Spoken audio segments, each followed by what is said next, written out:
ဒီနေ့ရသေးဥလူလေးတာရဲဆိုတော့မြို့ထဲမှာရေးစည်းစာရွက်တော်ဝဲပါမယ်ရေးစည်းစာရွက်ဝင်မှာဆိုတော့ရေးစည်းစာရွက်တွေအကြောင်းပြောပြမယ်နော်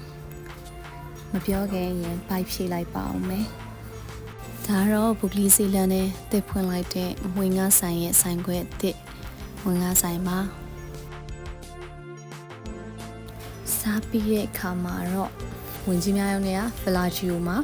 ရေးစည်းစာရွက်တော်ဝဲပါမယ်ရေးစည်းစာရွက်မှာမျိုးစား၃မျိုးရှိရပေါ့နော်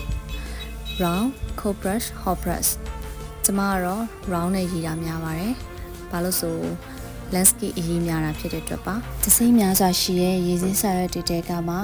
ကျမကတော့ပိုဟောင်း brand ကိုသုံးပါတယ်။ပိုဟောင်းကဈေးလေးတင်ပြီးတော့ quality လည်းအရင်ကောင်းပါတယ်။ artist တော်တော်များများဆိုရင်အာချီနဲ့တော့ရှင်ပြီးတော့ပိုဟောင်းကိုညွှန်းကြပါတယ်။အာချီတက်ကောင်းတယ်လို့ပြောရမှာမဟုတ်ဘူးเนาะ။အာချီနီးပါးလောက်ကိုပိုဟောင်းရဲ့ quality က